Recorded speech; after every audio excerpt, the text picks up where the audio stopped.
As mulheres, em toda a história, tentaram se encaixar em normas e padrões repassados pelos meios de comunicação. Como a sociedade passou a criticar mais essa incoerência com a realidade, a mídia, órgãos públicos e privados estão tentando se adaptar às suas maneiras de como chegar a esse público-alvo e como passar a sua mensagem. Como as propagandas de cerveja, que antigamente eram absorvidas com maior naturalidade, hoje em dia existe uma maior preocupação em como o público-alvo vai ser representado e como essa mensagem vai chegar.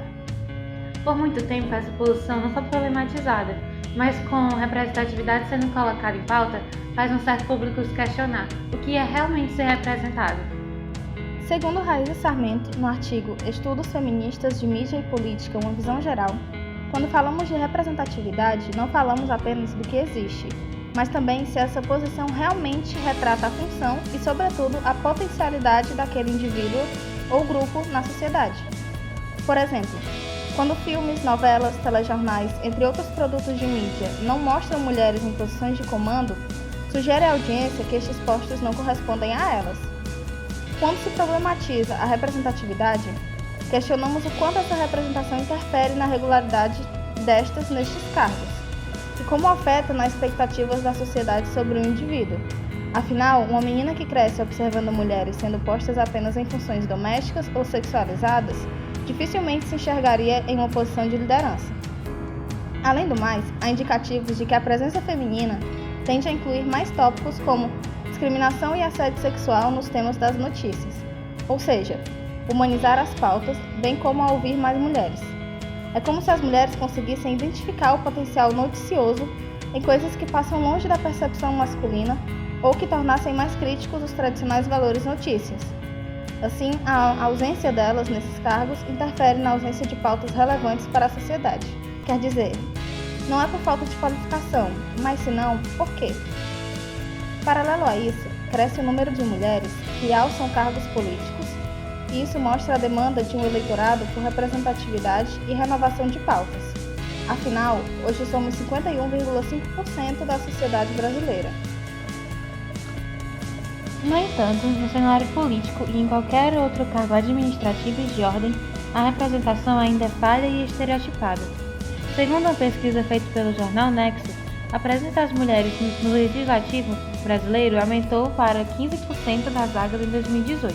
No entanto, o Brasil ainda tem uma baixa porcentagem em relação a outros países subdesenvolvidos. Essas mulheres, quando apresentadas nos noticiários, são acompanhadas por estereótipos e a participação política se torna invisível. Raíza Sarmento também diz que é normal que as mulheres venham a aparecer primeiro como mulheres e depois como profissionais, ou que sejam avaliadas sobre critérios que não vêm do seu campo de atuação e que não aparecem na avaliação de outros profissionais do sexo masculino, sendo muitas vezes colocadas somente como um aspecto decorativo. A subrepresentação das mulheres na mídia soma-se à subrepresentação dessas nos espaços formais de poder político e reforçam a posição marginal das mulheres nas suas áreas de atuação. No jornalismo, por exemplo, embora tenha crescido o número de mulheres, a quantidade de casos de assédio e desmoralização ainda choca. Esse machismo, mesmo quando sutil, é denominado glass ceiling.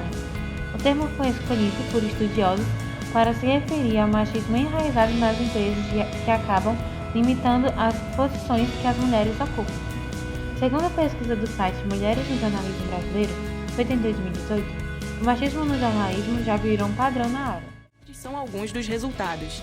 86% das entrevistadas disseram já ter passado por ao menos uma situação de discriminação de gênero no trabalho, na contratação, demissão, promoção, definição de salário, distribuição de tarefas ou oportunidade de crescimento profissional. 83,6% das mulheres afirmaram já ter sofrido algum tipo de violência psicológica nas redações. 64% das jornalistas que responderam à pesquisa já sofreram abuso de poder de chefes ou fontes. 92,3% já ouviram piadas machistas no seu ambiente de trabalho. E 73% das mulheres já escutaram comentários ou piadas de natureza sexual sobre as mulheres. Além do mais, a desvalorização de mulheres nos cargos públicos e privados faz com que elas se vejam como excluídas e necessitem reafirmar a todo momento o seu direito de estar ali. Segundo análises de Raíza Sarmento, mulheres no jornalismo, por exemplo, eram mais agressivas em suas coberturas, como se precisassem mostrar que eram boas de serviço no noticiário político dominado por homens. Assim, a existência de mulheres em espaços da mídia não necessariamente corresponde com a existência de pautas favoráveis ao público feminino, ou que simplesmente coloque-as em uma situação igualitária, mas pode contribuir com a quebra da naturalização e reprodução dos estereótipos de gênero. Como percebemos, o estereótipo de gênero é confirmado diariamente. Bourdieu atribui a isso o fato da divisão sexual do trabalho causar a perpetuação desse estereótipo e o naturalizar, abrangendo o público, líderes políticos, jornalistas e as próprias mulheres. Falar de representatividade é mais complexo do que se pensa, e talvez não haja uma solução que agrade todas as mulheres, afinal, nós somos muitas e não somos um padrão. Podemos gostar de cozinhar, atuar, construir, chefiar. Somos iguais e diferentes, e juntas podemos mais. E devemos nos perguntar sempre, por que não?